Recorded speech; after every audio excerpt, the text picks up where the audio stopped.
Tener una casa propia es como el gran sueño para muchísima gente, ¿no? Pero, a ver, en una de las ciudades más grandes del mundo, ¿cuál es la realidad financiera detrás de ese sueño? Vamos a analizar a fondo los números para entender qué se necesita realmente. Esta es la pregunta del millón. Y la primera respuesta que uno encuentra podría hasta sorprender, porque parece mucho más accesible de lo que la mayoría piensa. Así como lo oyen, 14,000 pesos al mes.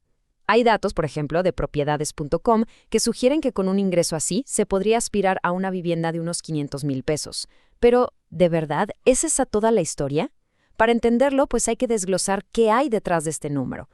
Antes de dejarnos llevar por esa cifra tan atractiva, es súper importante entender el principio básico que recomiendan todos, absolutamente todos los expertos financieros para endeudarse de forma responsable.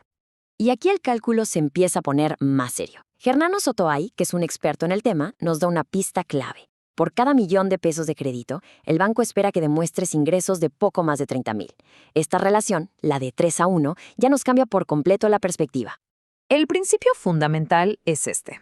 Los expertos advierten que si destinas más del 30%, o ya en un caso muy extremo al 40%, de tu ingreso mensual a pagar deudas, estás entrando en una zona de riesgo financiero.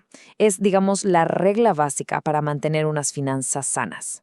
Este escenario ilustra perfectamente el peligro. Para un crédito de 500,000 con un ingreso muy bajo, casi el 90% del salario se iría solo en pagar la casa. Si lo comparamos con el 30% recomendado, la diferencia es abismal y pues francamente insostenible.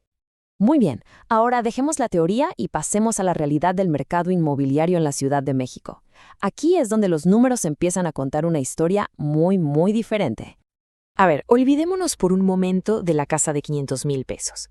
La Sociedad Hipotecaria Federal estima que el precio promedio de una vivienda en la capital es de casi 1.4 millones de pesos. Este dato es crucial porque es un reflejo mucho más fiel del mercado de hoy.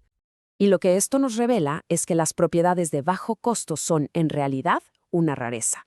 La oferta es súper limitada, por lo que la mayoría de los compradores deben apuntar a propiedades con un valor mucho más alto. Son casi una aguja en un pajar. Y esto, en la práctica, se traduce así. Para un departamento en Pantitlán se necesitan casi 25,000 pesos de ingreso. En Santa María la Ribera, ya estamos hablando de cerca de 39,000. Y si el objetivo es la Roma Sur, agárrense, la cifra se dispara a más de 112,000 pesos mensuales. El panorama real es mucho más exigente. Pero esperen, porque la mensualidad y el precio de la casa no son los únicos números a considerar. Hay una serie de gastos iniciales que son fundamentales y que, la verdad, muchas veces se pasan por alto. Al momento de comprar, no solo hay que pensar en el enganche. A eso hay que sumarle el costo del avalúo, que es la evaluación oficial del inmueble, y sobre todo los gastos de escrituración. Estos tres componen el verdadero desembolso inicial.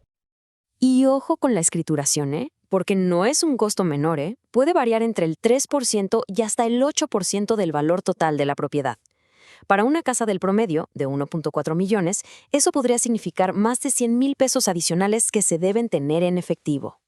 Bien, con toda esta información, que puede sonar un poco abrumadora, ¿cómo se puede navegar este proceso de la mejor manera? Vamos a ver algunas recomendaciones clave de los expertos para tomar una decisión informada. Este es quizá el consejo más importante. No hay que fijarse solo en la tasa de interés. El CAT, o costo anual total, es el indicador que realmente dice cuánto va a costar el crédito, porque ya agrupa todos los cargos adicionales. Comparar el CAT entre bancos es la jugada más inteligente que se puede hacer. Para navegar este proceso, los expertos coinciden en 3 recomendaciones clave. Primero, analizar y comparar ofertas.